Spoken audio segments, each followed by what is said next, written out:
Yo guys, welcome to the video. Today's video is going to be on green screening on Sony Vegas. So firstly, get the video which has the green screen in.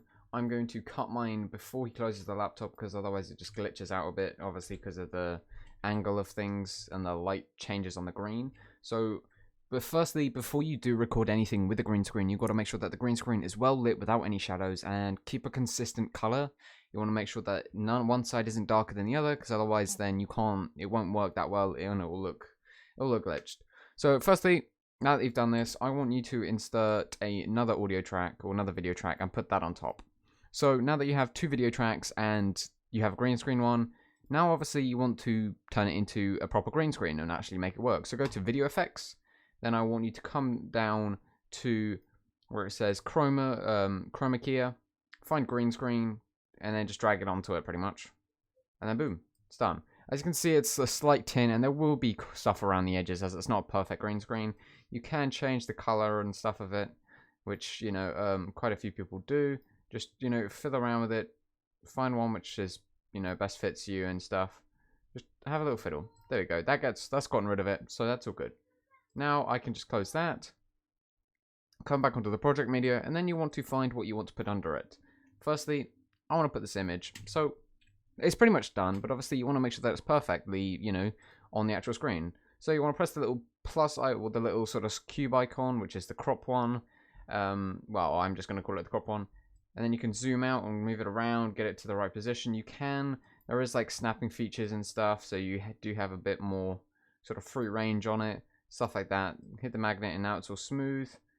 So obviously it will be a bit, a bit laggy sort of on the actual sort of rendering screen. Don't worry though, it will be smooth, buttery smooth after, once you've rendered it. It's just going to be a bit laggy because obviously it's trying not to have it at the render final, because obviously then it's just going to be using so much PC resources. Obviously if you have a tankier PC, it will be able to run it a lot smoother. The worse PCs, like I have an i3, so mine's going to be pretty laggy, but it won't show as smooth. But now that I've got that all done, as you can see, it's all good.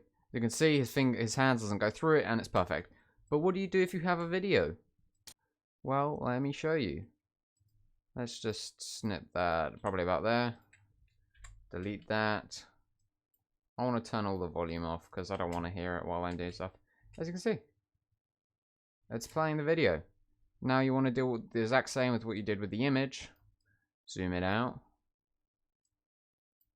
And just get it perfect. Obviously, this is going to take quite a bit of time and effort. Obviously, you can change the rotation, stuff like that.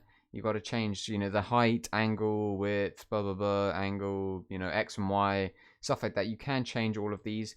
Don't worry, obviously, the more you fiddle around with it, stuff like that, the better it will become, stuff like that. So, you've got to experiment and find what you feel like would be best fitting for you. But obviously, once you've got it sort of somewhatly in place, I'm going to make mine slightly bigger so that it fits all on the screen. There we go. Now just play it. There you go. As you can see now, it's playing the clip. That's it, pretty much. You've done a green screen. It's as simple as that. It's really simple. It can be a bit confusing if you don't know what you're doing. That's why I made this video. It's only like, 3-4 minutes long. Very simple trick. If you do want any more skills or tips, and if you did find this useful, please make sure to tell me. I hope you enjoyed. Make sure to subscribe and tell me how you found the video, or if there's any other tips and tricks you'd like to see. And I'll see you all in the next one.